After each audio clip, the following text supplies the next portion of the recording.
بارزانی سەرکەشیەکی دیکەی پێوە دەکات. ئایا فواد حسێن تامی شکستێکی دیکە دەکات؟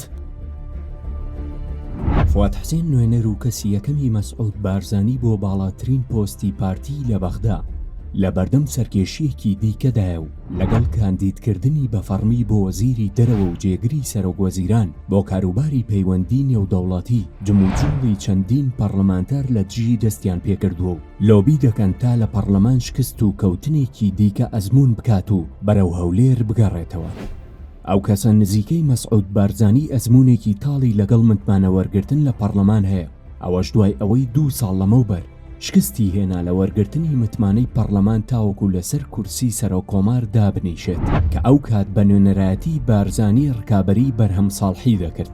فواد حسێن تاکە وەزیری کابینەی پێشووی عێراق کە لە کابینەکەی موستەفا کازمیدا دووبارە کاندید کراوەتەوە، پێگەکەی لە وەزیری پێشووی داراییەوە بۆ کاندیدی وەزیری دەرەوە گۆڕاوە و ناوەکەی لەگەڵ ناوی کاندیدانی دیکەی وەزارەتە پڕنەکراوەکان ئاڕاستەی پەرلەمان کراو چاوەڕوانی دەنگ و متمانەی پەرلەمانتارانە.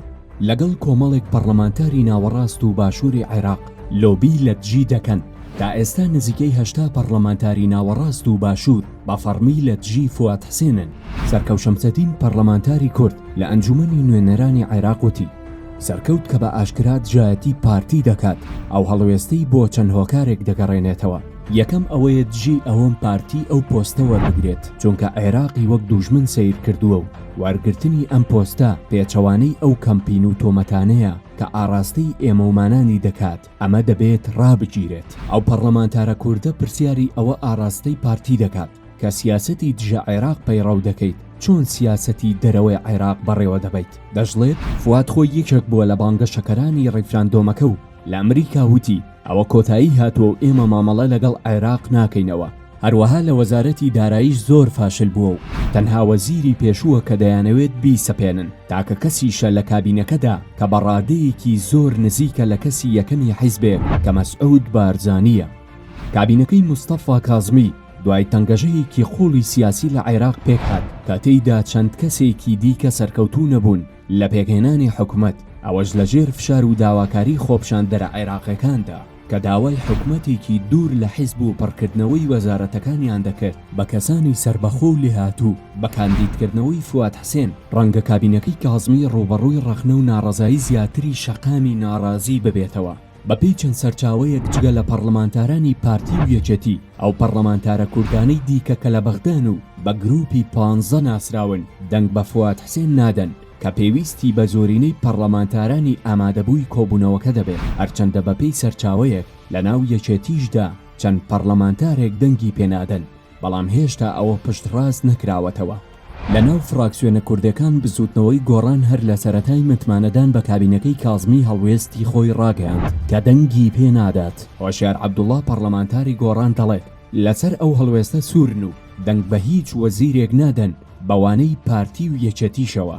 ئەو پەرلەمانتارەی گۆڕان تەئکیدی لەوە کردووە لە هەموو ئاستەکاندا ناڕەزایی لە دژی فواد حسێن هەیە و لە ناو شیعەکاندا ناڕەزایەتەکە گەورەترە و لە ناو سوننەشدا هەیە و کوردیش بەشێکیان دەنگی پێنادەن. لە ناو سەرجەم کاندیدەکاندا فواد حسێن چانسی لە هەمویان لاواسترە. وتیشی وا دەردەکەوێت پارتی لەگەڵ هەموو فراکسیۆنەکان گەیشتۆتە ڕێکەوتن کە فواد حسێن تێپەڕێت، بەڵام مەرج نییە پەرلەمانتارەکان پابەندی هەڵوێستی فراکسیۆنەکانیان بن. لە پێشووتریشدا ئەوە سەلمێنراوە بۆ نمونە کاتی متمانەدان بەسەر و کۆمار پارتی لەگەڵ فراکسیۆنەکان ڕێکەوت بوو دەنگ بە فواد حسێن بدەن، بەڵام پەرلەمانتارەکان پابەند نەبوون. هەر بۆیە ئێستا لە هەمان سیناریۆ دەترسێت. بزوتنەوەی گۆڕان لە هەرێمی کوردستان پەیوەندیەکی باشی لەگەڵ پارتیدا هەیە و پێکهێنەرێکی سەرەکی حکوومەتە، بەڵام وا دیارە ئەو پەیوەندیە کاریگەری نییە لەسەر هەڵوێستی فراکسیۆنی گۆڕان لە بەغدا. هۆشیار عەبدوڵڵا وتی ئاگادار نیم بە فەرمی داوا لە فراکسیۆنەکەمان کرابێت دەنگ بە فواد حسێن بدەین، بەڵام لەسەر ئاستی حیزبی بە ناوی دروستکردنی یەکڕیزیەکی ساختە بەردەوام ئەو داوایانە هەیە و ئەوەش کاریگەری نییە لەسەر هەڵوێستی ئێمە و ڕای ئێمە ڕوونە. هەر لەسەر ئەم پرسە چەند پەرلەمانتارێکی یەکێتی و گروپی 15 ئامادە نەبوون لێدوان لەو بارەیەوە بدەن. تەنها پەرلەمانتارێکی یەکێتی کە داوای کردناوی نەهێنرێت وتی هێشتا هیچ ڕێنماییەکمان بۆ نەهاتووە بۆ دەنگدان یاخود دەنگنەدان بە فواد حسێن لەبارەی هەڵوێستی کەسی چەند پەرلەمانتارێکی یەکێتی لە دژی فواد حسێن. ئەو پەرلەمانتارە ئاگاداری ئەوە نەبوو. لەبارەی هەڵوێستی خۆشی وتی هێشتا نازانم دەنگی پێدەدەم یاخود نا.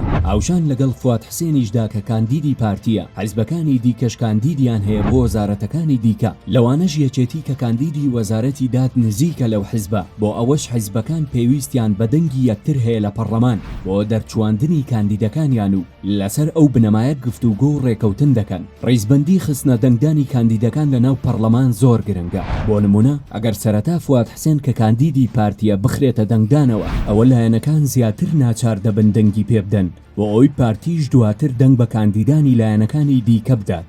چونکە ئەگەر فواد حسێن بخرێتە کۆتایی و کاندیدەکانی دیکە یەکلایی بوو بنەوە، ئەوە چانسی لاوازتر دەبێت. پەرلەمانتارەکەی یەکێتی وایوت ئەوەشی ڕەت کردەوە کە لە ڕووی یاساییەوە بتوانرێت سەرجەم کاندیدەکان پێکەوە بخرێنە دەنگدانەوە. بەپێی سەرچاوەیەکی ئاگاداری ناو پارتی زانیاری ئەوە هەیە کە پارتی خۆشی هەستی بە مەترسی دەرنەچوونی فواد حسێن کردووە، بۆ ئەوەش ئامادەکاری کردووە و کاندیدی دیکەی هەیە بۆ شوێنگرتنەوەی، بەڵام هەوڵی تەواوی پارتی و مەسعود بارزانی بۆ دەرچواندنی فواد حسێنە و بەردەوام لە گفتوگۆ هەوڵی ڕازیکردنی لایەنە عەرەبیەکانن بۆ ئەوەی دەنگی پێبدەن. ئەو پەرلەمانتارە کوردانەی دژی فواد حسێن وەستاونەتەوە، پێیان باشە کوردێکی سەربەخۆ ئەو پۆستە وەربگرێت، بۆ ئەوەش ئامادەن لۆبی بۆ بکەن و چەندین کاندیدی جیاوازیان لە بەردەستە، بەڵام بەو پێی پارتی وەک ئیستیحقاقی حیزبی خۆی تەماشای دەکات. ئەوە ڕوونادات کە کوردێکی سەربەخۆ ئەو پۆستە باڵایە وەربگرێت. باڵچەنگاندنێکی گشتی دۆخەکە. ئایا فواد حسێن لە پەرلەمان دەردەچێت؟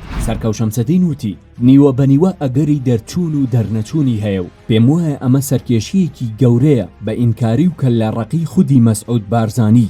ئەو پەرلەمانتارە ئاماژەی بەوەش کرد ژمارەی پەرلەمانتارانی ئامادە بوو کاریگەریان هەیە لەسەر ئەنجامی کۆتایی و ئەگەر زیاتر لە 250 پەرلەمانتار ئامادەی دانیشتنەکە بن، ئەوە لە بەرژەوەندی فواد حسێنە، بە پێچەوانەوە لە بەرژەوەندی نییە و ئەگەری دەرنەچوونی زیاتر دەبێت.